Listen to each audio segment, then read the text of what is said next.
ಸುಧಾಕರ್ ಶೆಟ್ಟಿ ಇವತ್ತು ನಮ್ಮನ್ನು ಅಗಲಿ ಹೋಗಿದ್ದಾರೆ. ಇವತ್ತು ಕೇವಲ ಪುತ್ತೂರಿನ ಆಸುಪಾಸಿನ ಅಥವಾ ಸುಧಾಕರ್ ಶೆಟ್ಟಿಯವರು ಕೇವಲ ಒಂದು ಪಾರ್ಟಿಗೋಸ್ಕರ ಆ ಜನರಿಗೆ ಮಾತ್ರ ಅವರು ನಾಯಕರಲ್ಲ. ಇವತ್ತು ನೆಲ್ಲಿಕಟ್ಟೆ ರಾಮಕೃಷ್ಣ ಆಶ್ರಮದ ಸುಮಾರು 7-8 ನಿವಾಸಿಗಳಿಗೆ ಪ್ರಾತಸ್ಮರಣೆಯಾದಂತಹ ಸುಧಾಕರ್ ಶೆಟ್ಟರು.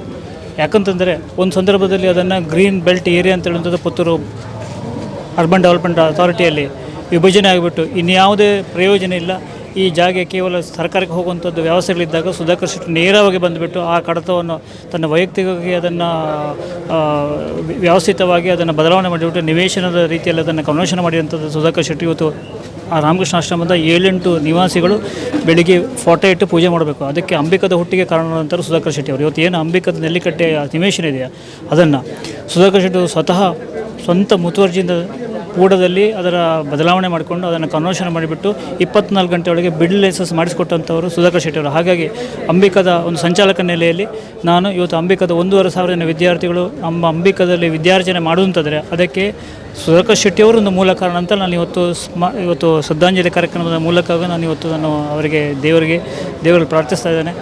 ದೇವರು ಅವರ ಆತ್ಮಕ್ಕೆ ಚಿರಶಾಂತಿ ಕೊಡಲಿ. ಸುಧಾಕರ್ ಶೆಟ್ಟಿ ಅಂತ ಅವರ ಪುಣ್ಯಾತ್ಮರಿಗೆ ಖಂಡಿತವಾಗಿಯೂ ದೇವರು ಸಂಕಲ್ಪ ಮಾಡಿಬಿಟ್ಟು ದೇವರ ಆ ಪಾದಕ್ಕೆ ಸೇರೋದ್ರಲ್ಲಿ ಎರಡು ಮಾತೇ ಇಲ್ಲ ಅಂತ ಹೇಳ್ತೇನೆ. ಯಾಕಂದರೆ ಸುಧಾಕರ್ ಶೆಟ್ಟಿ ಅಂತಹ ಒಬ್ಬರು ಶುದ್ಧ ಹಸ್ತದವರು, ಯಾವುದೇ ರೀತಿಯ ನಂಜಿ ನರಕಟೆ ಮತ್ಸರ ಇಲ್ಲದೆ ಶುದ್ಧ ಮನಸ್ಸಿನಂಥ ಒಬ್ಬ ಮಗುವಿನ ರೀತಿಯಂಥ ಒಬ್ಬರು ಮನಸ್ಸಿನಂಥವ್ರು ಸುಧಾಕರ್ ಶೆಟ್ಟಿ ಅವರು ನಮ್ಮನ್ನು ಅಗಲಿದ್ದಾರೆ. ನಿಜವಾಗಿಯೂ ಪುತ್ತೂರಿನ ಜನತೆಗೆ ತುಂಬಲಾರದಂಥ ಒಂದು ನಷ್ಟ ಸುಧಾಕರ್ ಶೆಟ್ಟಿ ಅವರು.